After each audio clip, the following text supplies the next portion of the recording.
Steve, it's been a week since we were last on Facebook. How are you doing? Doing all right. By golly, getting ready for my clinic this Saturday. My Why Does My Mule Do That clinic. It's pretty awesome. I'm stoked about that. I sent you an email to the trailer video. Did you see that, where we kind of pulled in clips of what you had helped other folks with, and kind of mentioned what the clinic was all about? Did you see that video I sent you? Yeah, that's pretty awesome. By golly, it's going to be fun. My Why Does My Mule Do That clinics are probably the most sought after, simply because people are saying, by golly, what my mule was doing good, and all of a sudden now he's doing bad. Well, what happened? So anyway, we try to answer all their questions there. I've got 40-some years of Why Does My Mule Do That?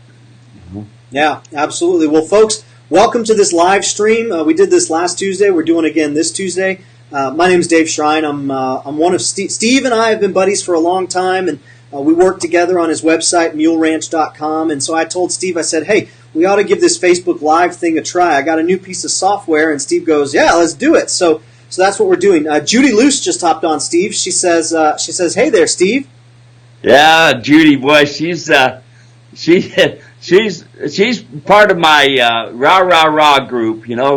I worked with her mule, and she's got an awesome mule, and her husband helped them out and this sort of thing, and it seemed like she's always my cheerleader. I appreciate you, Judy.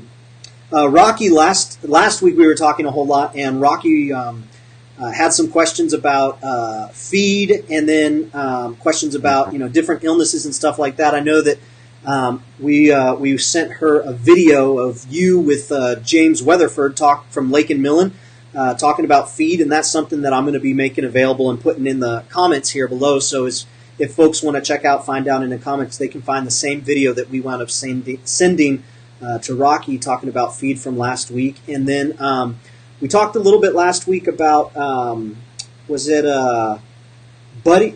What was it? What was the phrasing? Buddy mule? Yeah, well, what it is Buddy sour. Buddy sour. Herd sour, barn sour, just a sour attitude. Yeah, and that's a big problem.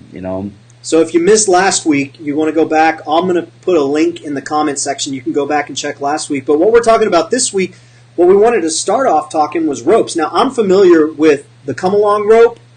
I'm familiar with putting together the come-along hitch. And I'm familiar with a lead rope. But I know that the whole ropes category, what they're for, that it expands way beyond that. So when folks start talking about ropes, when they get their first mule or when they get that next mule, and they know they got to get some sort of a rope on them, just talk to me a little bit about that, Steve. What do people need to know when it comes to lead ropes, when it comes to the come-along hitch, things like that? You bet. Lead ropes are something we don't need much of in Arizona. Now, can you imagine being at the Grand Canyon and have to find a place to tie your mule up? No such thing. Lead ropes are, they come in a variety of colors, a variety of styles, and this sort of thing.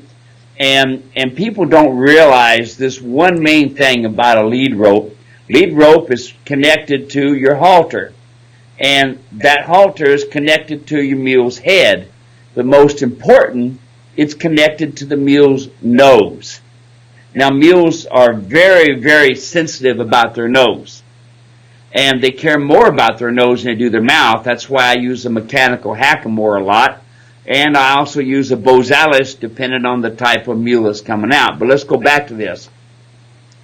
With that halter hanging on their nose, and it's constantly being there, pretty soon that amount of pressure starts pestering that mule because they are sensitive about their nose, and they start tightening their throat latch. That's what they start doing, protecting themselves, making it tight so that they're finding some way to take the pressure off that nose. Because here's what happens, Dave. Below that halter is this huge bull snap that probably weighs a quarter pound. I'm just kidding. But it's heavy. And then this huge rope on top of it. And on top of that, these people are pulling on this rope and this sort of thing. And guess what they're doing? They're making these mules stiff. The mule doesn't like that thing hanging on his nose to start with. And then we go and we put those big snaps, big ropes. You ever buy a halter from me, Dave? you'll find out that the lead rope is always suggested to be without a snap. I don't sell them my halters with lead ropes anymore. People used to always say, well, I don't want that color, or the snap is the wrong thing, or yada, yada, yada. Well, here it is, folks. Here's the main thing you've got to consider, is that you're going down the trail, and you got that big rope moving back and forth, moving around, constantly putting on that pressure on that mule's nose. You're making him uncomfortable. Personally, with me, seeing as how we don't have anything to tie up, can you imagine, Dave, tying up to a cholla cactus? I know, right? Yeah, so it ain't going to happen. So we hobble train our animals, and we ground tie them, okay? So going back to lead rope, as far as I'm concerned, this little thing here is almost too much lead rope. My mule will follow me. If I say we're going to go right, left, wherever, he's going to stick in my pocket and go. Why? Because I did halter foundation training to start with, showing him that I was the leader and that he needed to go. Okay? So people think they got to have these big honking halters. You see some of my videos, yeah, I lead them because that's part of training. But when I walk up, I just drop my lead rope on the ground. The mule respects the halter. The mule says, okay, as long as that lead rope doesn't move, I'm going to be comfortable. But when somebody picks up on that lead rope, I'm going to be uncomfortable. So I drop the lead rope on the ground. I go over and I get my brushes and stuff, and I brush it all down. You can see this in my saddle fit video where I got this big, huge mule, and I saddle it completely, and he's just standing there. That's what I prefer. Do I train them to tie to a trailer? Yeah. Do I train them to tie to a hitch and post? Yes. Okay. But my preference all the way through is hobbles and my one rein hanging on the ground, the other rein up on the horn, and it's called ground tie. That's my preference. So one of the things that I've heard you say when you're talking about snaps and then nylon halters and a lot of these different sorts of things, you'll say, oh, they sure are pretty. Put them up on the shelf. Say the past is the past. I'm free at last, and get them with the right thing. Now I remember we were out in Buckeye, Arizona, and you were doing some training with Catherine's mule, and this mule had a hard time going in the trailer. It would not go in the trailer at all. Of course, we knew it was because the mule didn't respect the halter, and the trailer, just like a big canyon or just like a bear or just like a rattlesnake, it looked at that and it was flight because of fright. And I remember in one of the videos, or in the video while we were there, you were just leading this mule around, and you just had the rope just hanging over your hand in the course of doing some of this foundation training. And that mule would follow you wherever you go. I don't think the pressure had to have been more than just a little. I mean, that's what you say. You say, you want to turn your wrist. You don't want to tug, because if you're pulling on this mule, he's going to win every time. But if you bump, then it puts just enough pressure on the bottom or the top of the nose to where they want to let that go. So talk to me a little bit about just having it hang right there on your hand and why that's something that people, should strive for. Well, again, mules care more about their nose than they do their mouth. So my demonstrations to show people you don't need to pull on a mule if he respects the halter. And there again, it's a halter that's adjusted correctly. You always know horse trainers. They got their knots way up here on the cheekbone. That ain't doing a bit of good. It needs to be down here like this on a mule in order to be able to lightly touch him. If a mule feels a fly land on him, then why in the world are we pulling on him? I just simply take that lead rope, let it hang across my finger or across my hand like this, and just that amount of pressure walking around is all that mule needs. And that's what we end up doing with that mule. We started come-along hitch work first, and that come-along hitch starts telling these mules that they're going to make the wrong decision, and then we go from there into a rope halter. And if it's done right, that halter, you just simply, that lead rope, you can throw it across their neck and they'll follow you, But you got to have that kind of rapport where the mule wants to respect and follow you. So, yes, you get to the point is you don't hold on to that lead rope. I just throw it across my shoulder sometimes. Sometimes I just throw it across the mule's neck, and that's it. You know, they follow me over, throw the lead rope on the ground, go from there. We posted on Instagram about a week and a half ago. You were in Cabo, and you sent a picture to me of this horseman who had a little tiny stick in the ground with the lead rope tied to that stick right there on the beach. And it was in sand. It's not like it was in, hard dirt or clay or anything like that. And the horses just stood there. There. They had that respect for the halter. Yep. Yeah, exactly. And you got to remember, people are moving around there all the time. The ocean is going, people they were doing volleyball work, all kinds of stuff was going on. And them horses stood there like a statue. They moved a couple times, maybe to go to the bathroom or something, but they didn't move much because they respected the halter. That's the biggest problem that we have in the equine world today. We're more interested in the color of the halter than it being a working part of the tools that we need. And there's not a more important tool in that tack room than a properly adjusted rope halter. There again, Dave, I tell people all the time, you'll pick out a horseman that wants to be a mule trainer by looking at their halters. If they understand the halter, that means they understand that donkey's nose, that mule's nose. When you have folks out to your ranch, and I would imagine this is going to happen this Saturday at the Why Does My Mule Do That clinic, which if folks want to be there, they can still be there. As many participants as they want, and or as many spectators, and we still have some participant tickets available.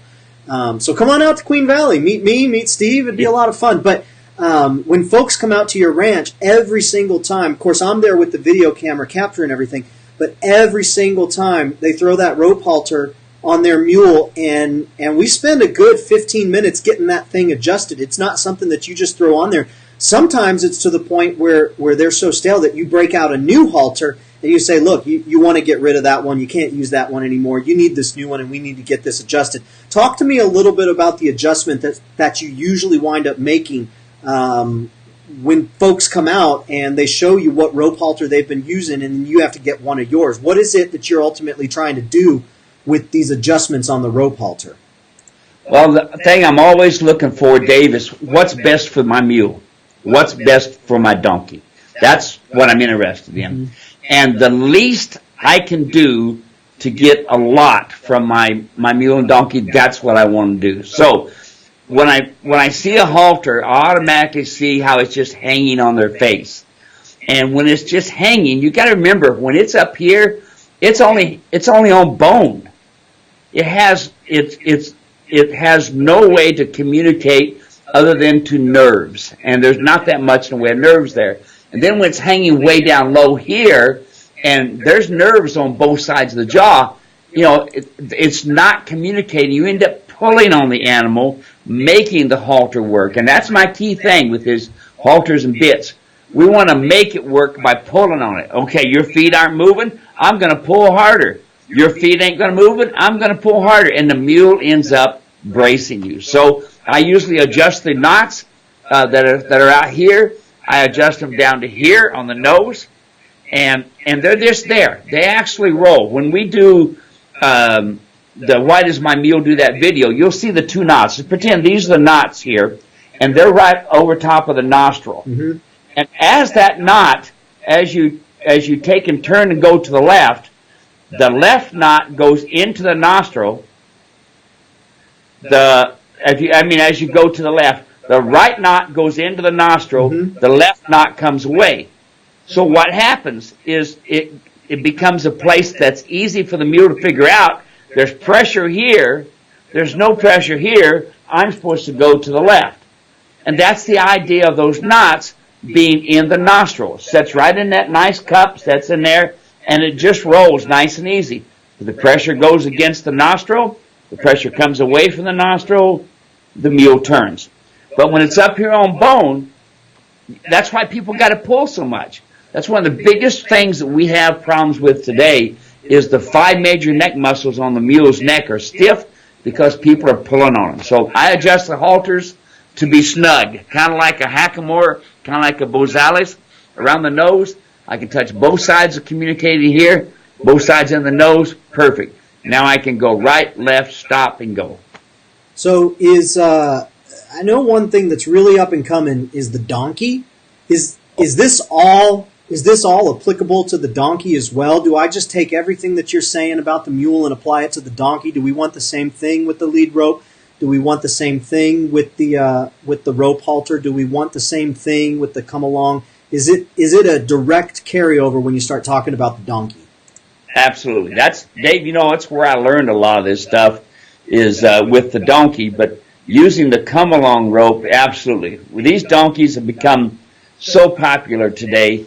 I had a guy tell me today. He says, there's one thing I love about a donkey is they love you back. It's amazing to see how donkeys have become going from a stupid animal, which is what everybody thought. Uh-huh. Matter of fact, the word in Spanish, if they want to call you stupid, they call you burro, Mm-hmm. and but they're so darn intelligent.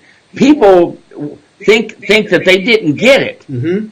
But you wait till the next day. They'll write it down for you. They're incredible animals, over here at the prison, Mm-hmm. federal prison, it's about 20-some miles from me. They got almost 800 wild horses and almost 600 wild donkeys. You can go there and adopt a donkey for $200, for heaven's sakes. Aren't you doing some sort of a program with them, or have you talked about that? Yes, we've started getting the program together now. We're just kind of waiting for the government to give us the okay on everything, So, matter of fact, I did some other paperwork last night and got that finished and got my okay today, so that that part of it's done. They've looked at my background and making sure I wasn't a bad guy and yada yada. They do all these background checks and all this stuff. But yes, it's going to be pretty awesome. But we're training these donkeys to pull a cart. And so when you come out there, you got a donkey that knows what harness is, that knows what a cart is, and they're driving them through water. They got this big course set up. It's going to be something to see. And we'll be going out there shooting some video and this sort of thing, and you're going to be putting together a website for it. Yep, that's what we talked about. Well, hey, say hi to Jared Pepper Hopping. He stopped in to watch for a little bit. Jackie Bolin and Mindy Cohen. Jared, Jackie, and Mindy, welcome. Thanks for hanging out with us. If you guys have any questions, feel free to leave it in the comment. Why don't you say howdy there, Steve? Hey, I'm glad y'all come around to say hi. We'd like to do more of this. So my thing is, and Dave knows, I want to help you. I want to show you. I want to take my 32 broken bones, 2 replaced hips, and and 40 years of experience, and try to keep you from having the broken things and having fun with these animals. They're incredible. Well, and that actually comes. Now, one thing that if you hang out with Steve, you're gonna notice that he'll reference a lot of old time cowboys, cowboys who he learned from. So, and you, as a matter of fact, I think the accommodations there at Queen Valley Mule Ranch, you named them after a couple cowboys. Why don't you tell me about 1 or 2 cowboys who are real big influences on you? Oh, influences. I can look up here. One of these times I'll have to show you the pictures, but I can see DeLoss Burke sitting up here. It's a print of him sitting on his first mule. I've got a book over here that he wrote, and this man, these people, they did this for a living. It wasn't just they got fluffy to go up and down the trail with. These animals meant something to them. They had to have them to make them go. So DeLoss Burke, Nick West, incredible men that have done this for a living in Alberta, around Red Deer, around Sundre. I've got a pair of chaps hanging up over here that belongs to Bud Brown. One of these times we'll have to do a little series and I'll show you these things. Just mementos that I've had, that I just had these guys. I've got a bunkhouse down below in the part of the ranch, and one half of it is kind of small, and I call it the DeLoss Burke because DeLoss was just kind of a small guy, and the 2-bedroom bunkhouse that we rent out is Nick West. And Nick was famous for his rawhide work. That's something else I'll have to show you sometime, is show you the rawhide work, the braided nosebands, the hobbles and ropes. I got ropes that he's made.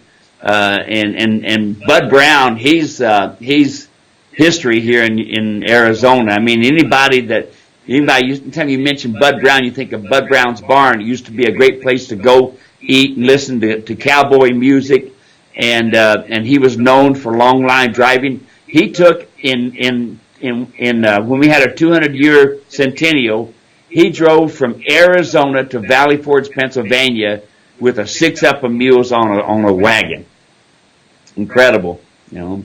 So it's one of these deals where when Steve says he wants to help you, whenever you get together, he's always got stories just like that he brings out, and it's this idea of taking what you've learned, Steve, and then passing it on. And I know that you've got several guys who you've spent good time with. Eric Lynn. I saw a video from Eric Lynn. Is it Mountain Ridge Gear? Is that what his company is? That guy has transformed the packing community. Yeah. There's packers that's been packing for years. Seeing his gear is awesome. And there's a guy that is flat learning about donkeys pretty quick.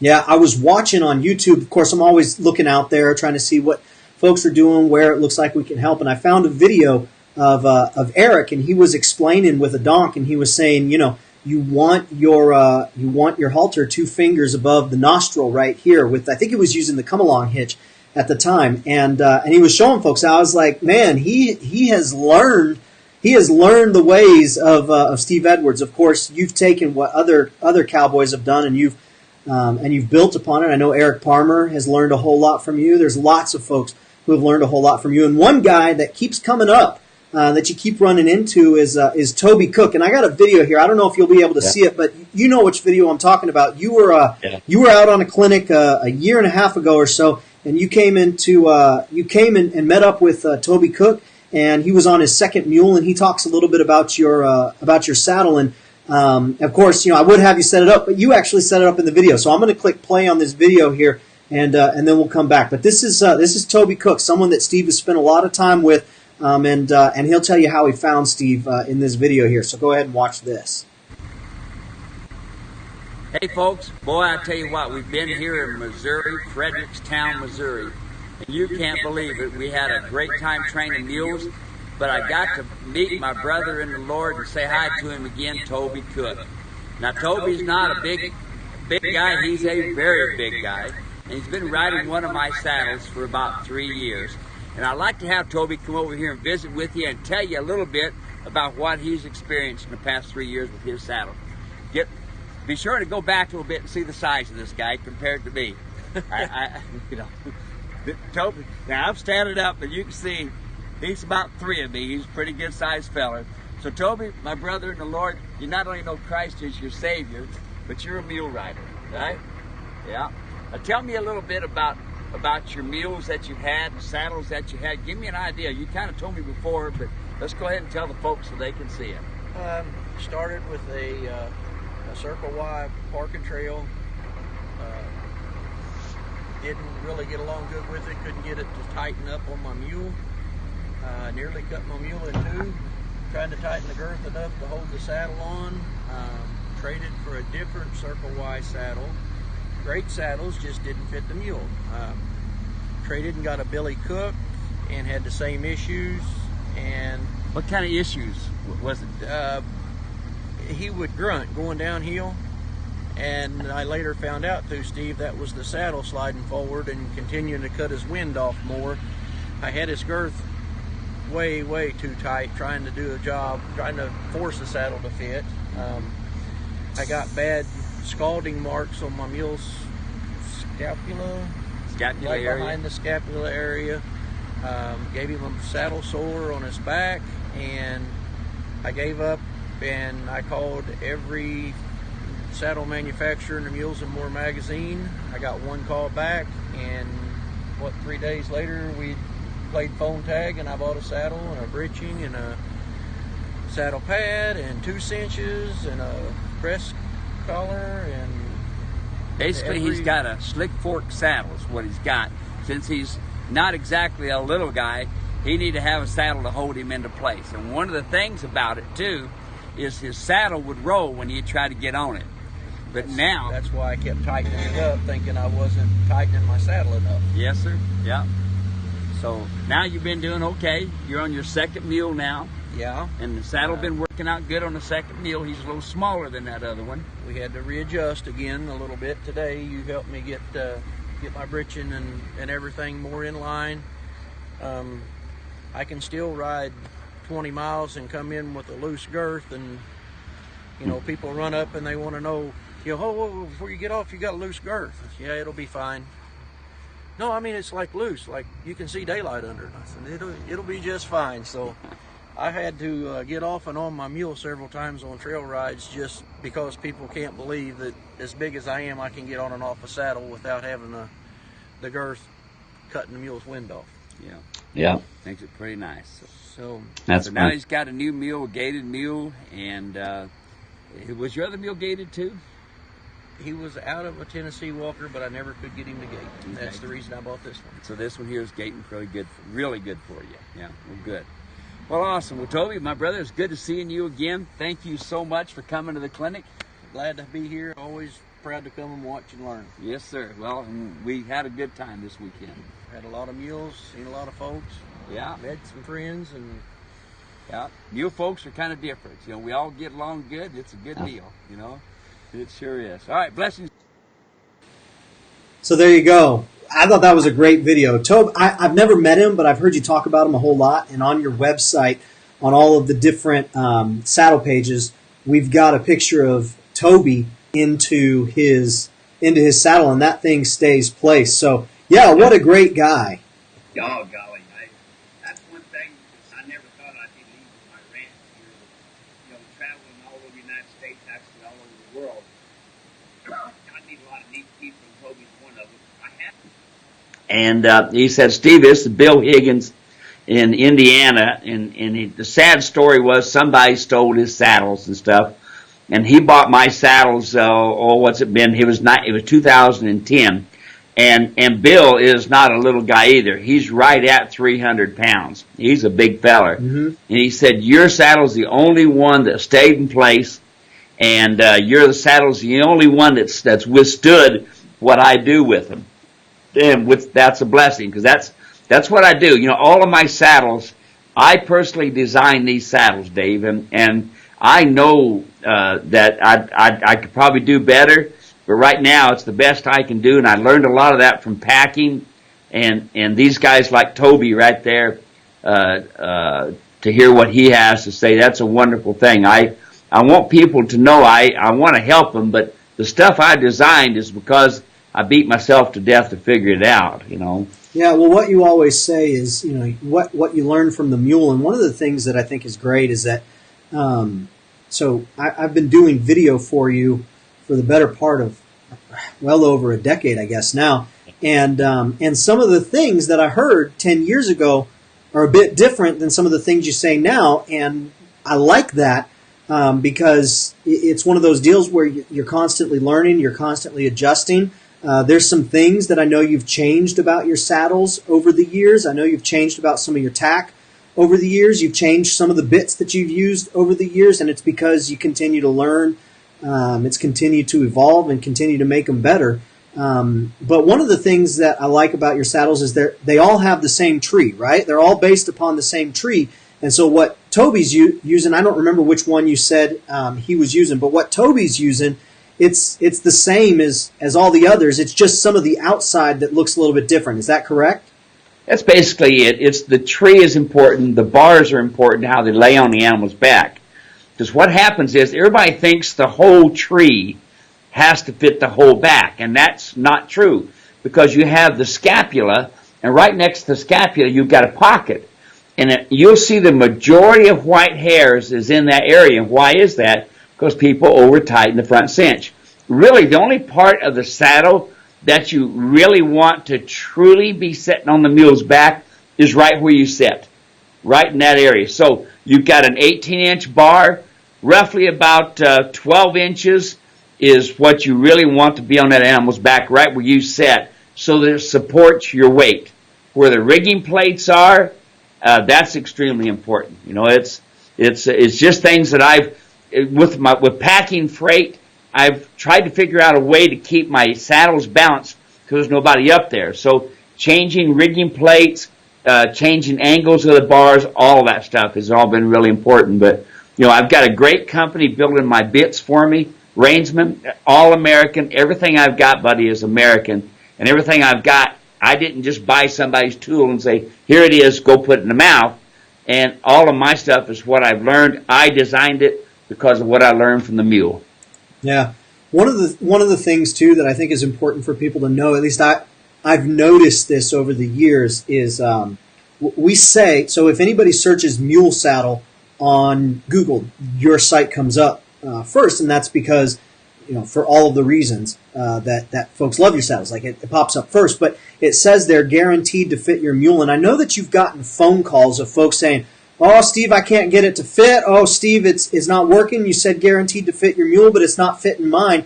And what usually winds up happening is it's not fitted correctly. And I know you include a saddle fitting video when you do sell a saddle, so people have instruction. But a lot of times it's just a little bit of back and forth on the phone.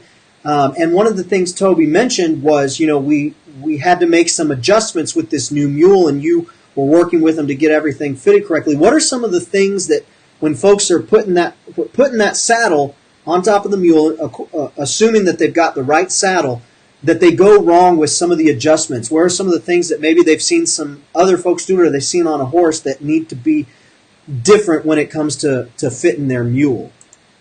Well, one of the biggest things that I have all the time is people are always worried about that back cinch. Oh, that back cinch, it's liable to make him buck. Well, folks, there's a ring back there, and it's on the majority of saddles except for the English saddles. And English saddles don't work on these mules, but that's another story. That back ring is has a reason. That front ring has a reason. You'll notice a lot of horses, a lot of mules, they have white spots up on that scapula. Why is that? Because what they do is they tighten the front cinch, and then the back of the saddle comes up because they don't have the rear cinch down. And so when they sit on it, the saddle is doing this, cantilevering. So one of the first things I noticed, great thing about this new digital series, people send me pictures of their mules, and they say, "Hey, Steve, how does this saddle look? How does the breeching look? Do I need to adjust this?" And I can look at that picture and say, do this, and this, click it, line it up. It makes it nice. But the biggest problem is people are trying to take my saddle and trying to make it into what they know of works, horse saddle. They'll put a breast collar on it. If you notice on my saddle, there's no rings for a breast collar like a horse, because what happens is every time that shoulder hits that breast collar, it makes that saddle come forward. So they're trying to use their gear, their horse gear, keyword horse, to try to save a few bucks. And I understand the saving a few bucks things, but I ask them all the time, go out and have your mule walk around and measure your saddle to start with from the scapula to the edge of the bar, and go out 15 minutes, you'll see that saddle will move almost a half an inch. A lot of reasons for it, but because they use their horse breast collar, every time the shoulder hits that breast collar, it brings the saddle forward. So, no rear cinch, horse breast collar, Oh, I got a breeching on it, Steve. The breeching is going to pretty soon start rubbing against that animal, and you're going to cuss the breeching because that breeching is rubbing his hair off. It's not the breeching's problem, it's the front cinch being too tight and the back cinch not being there. So it's cantilevering, inching its way forward. It's one of the biggest things that I see. Drives me crazy to see pictures on the internet, Facebook and this sort of thing, one cinch, and the back of that saddle looking like a stink bug going down the road. So biggest problem, only a front cinch tight, horse breast collar. That's the two main things. Let me give you one last thing. There's a reason that the underneath of that saddle is a wool. Or in my case, I don't use real wool. I use synthetic for another reason. That is because they would take their saddles, throw them on, cinch them down, and go off. They wouldn't have saddle pads and blankets. But they did start putting blankets underneath the saddle so that they'd have something to lay on when they were out there underneath the stars. There it is. So people want to use wool. Oh, read what it says on their information about that pad. It whisks away the moisture.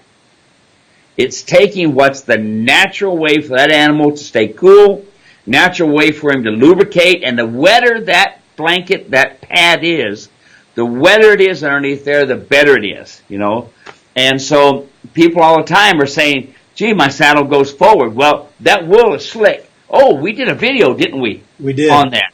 Yeah, and you can see people holding on to the saddle pad and pushing the saddle right off. Yep. Then they take my saddle and my pad and try to push it off, and they can't do it, you know. And so I ask people all the time, why spend $250 for a wool pad that you got to cut your mule in half to make it stick, you know? So, you know, I'm going to transform the mule and donkey world one mule at a time. That's right. Speaking of one mule at a time, we got a few more people who have popped in. Good. Mike Sadal, hope I'm saying that right. Want to say welcome. Sheila Lagrasta Constantino, I want to say welcome. Wayne Hi, Presnell. Sheila. Wayne Presnell, Jackie Bolin, Sandy Ackley, and Wanda Kensinger Kephart. So they've all popped in. I wanted to say hello to them and just say Thanks for hanging out. And if anybody has any questions, we'll be here for a little bit longer, and you can pop them down there. If no one has any questions, that's fine too. We take most of the questions that we answer here, most of the questions that we get. Jason Wenzel says, howdy from Texas. Texas, oh, hey, it's good to see you. Not good to hear from you, I mean, actually, Jason. That Texas country, what I like about Texas is that hog hunting from the mule. Oh, man, that's a ball. Lori Neely says, hey, Steve, great to see that smile. Yeah. And hi, Lori. Boy, then, there's a sweetheart there. Hi, Lori. That's awesome. And Rocky was back saying, hey, hi Rocky. there, Steve. Rocky, we'll have to get together and do a clinic up there in that beautiful ranch country of yours. Yeah, absolutely. I think Rocky would be very much interested in that. There was something that I was going to ask you. You were talking, and I forgot what it was, but it was going to be it was going to go right in line with what you had been talking about. I can't remember. Well, while you're thinking about it, you know, while folks are stuck at home and it's winter and it's cold back there, and it's going to be 80 degrees here tomorrow. It's going to be in the 70s during the clinic. But what you folks should be doing is get your tack in, get it cleaned up, get it oiled. Look at your latigos. Look at every bend. You know, Dave, one of the biggest reasons I got hurt, not only because I was young and dumb, but because I didn't watch my tack. And when a latigo would crack, that's why I use nylon, when a leather latigo would crack at every bend, there's always going to be cracks. Well, when a mule would go to bucking or coming off the side of the hill, that thing would break loose and Steve would hit the ground, you know. And so, folks, take your tack in right now, clean it up, look it over really good, make sure you get it repaired. Just because you bought a Steve Edwards saddle or spent $4,000 for another saddle, you got to keep it maintained. Get it oiled, get it clean, have it all ready when it comes time to ride. No worries, go. So I remember what it was I was going to say, and you just jogged my memory. So you were talking about how folks all the time will send you pictures and say, hey, check this out, and you would say, hey, fix this, fix this, fix this. We actually have taken some of those pictures and we put them on Instagram. So I'll leave a link in the comments if folks are on Instagram and they want to follow you. But Steve, we're almost to I think it's 800 folks following on Instagram. There's a lot of equine folks on Instagram that we're finding. Steve and I will go through Instagram together and look at the different mule owners, the donkey owners, the equine owners. There's some pretty cool stuff. But yeah, we're always sharing the pictures on Instagram that folks are sending in, and that's what I was. You said folks will send pictures. We share those on Instagram because it sure is a lot of fun looking at other people's animals and seeing what they've been doing and hearing their stories. And one question that just came in, Jason Wenzel says, "What's your opinion on the X-style cinches?" X-style cinches are pulling in the wrong direction. We thought they were pretty hot back when they first come out, and we come out with ideas on them for packing. The problem with that X style is it ends up being very similar to a center fire rigging. And the problem with center fire rigging, you're not depending on your back cinch. Folks, the most important cinch on a mule to keep the stability of that is the rear cinch. The X style, where it comes down off of both D-rings and comes down to 1 cinch in the middle, you might as well have center fire. And you'll be tightening and tightening constantly. We tried them at the Grand Canyon, tried them at Yosemite. We tried doing some other things too to our own personal cinches, putting them close. But they can't be close. The cinches have to be 6 to 8 inches apart, and that back cinch is imperative. It's tight. Otherwise, the saddle cantilevers, and X-cinch is not the ticket. You've got a video that we did on cinches. I will, Jason, I'll reply to your comment there with the link to the video that Steve does on cinches. I know he just addressed it right here, but there'll be a little bit more information. And we had Kevin Meredith said, can a mule have too good of a temperament? Can a mule have too good of a temperament? Well, they can, and people get to babying them and giving them carrots and stuff, and then one day they end up getting bit or stepped on, and they kind of wish they hadn't have made Fluffy quite so in their pocket. Disposition, as you folks hear me say, you buy disposition before you buy anything else. But that too good of a temperament sometimes comes from too many treats and allowing them in your space. And you got to remember that if the herd leader won't allow them to get much more than 3 foot from their space unless they allow them to come in and kind of groom each other. And that has to be a pretty special animal to do that for a herd leader. Steve, we hit 42 minutes. That time just flies, doesn't it? Wow, where to go? Yeah. I know, right. I'm looking forward to doing this. Some more people call in and ask questions. The last 2 questions was awesome. The X-cinch, the temperament. That's what we want to see. I don't mind talking about my tack and how I learned about things, but Dave, I'd really like to help folks. And this, I don't know, would you call this a webinar or whatever? But this electronic age is incredible. I'm really blessed to be part of it. But the word on the street is it's called a live stream. That's what the young folks are calling it. Oh, I see, live stream. All right, well, call it whatever. It's fun. If I can talk to a few folks in Texas and a few folks in Indiana or wherever in California and help them out with their questions, please. I'd sure like to be able to do it. And Dave, as well as I do, if they call me, they're going to be talking to me. Yeah. They're not going to be talking to somebody. I've gone into some of these tack stores with just my shorts and say, hey, I got me a new mule. What do I got to have? And, oh, this will work. Pretty soon they got this big old bunch of tack, and it's going to work. And they come to one of my clinics. I go, oh, my, But I'm here to help. Call me, email me, text me, Instagram. Look at all this stuff we got, Dave. Thank you. Yeah, most of the videos that we do on YouTube, which we've been putting 2 videos out a week, making 2 new videos available every single week. Most of those come directly from folks that have called Steve or emails that we've gotten come through. We keep a list of different questions that folks have been asking, and then we make our YouTube videos off of that. And here we'll be answering a few more as well. Rocky has been saying, Steve, it's so nice to have you right in front of us.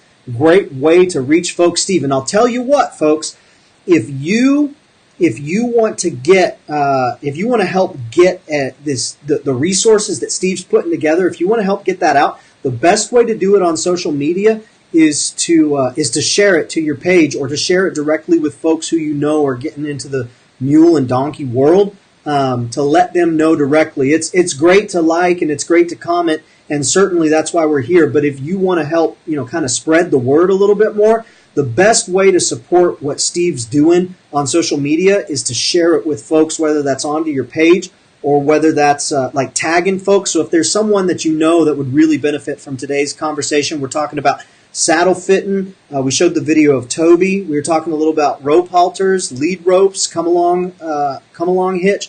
We talked a little bit about cinches. If there's some folks that would really like to kind of just broaden their horizons and hear a little bit more about that, you can actually tag them in the comment section or share it to their page. And that's one of the best ways for folks to find Steve and say, oh my gosh, I can't believe that this resource has been available. And Steve's right. If you call him, you're going to be talking to him. And actually, we were a little bit late getting going because Steve said, oh, hey, Dave, sorry, I was on the phone talking with a customer. I'll get my computer going right now. So that is the truth.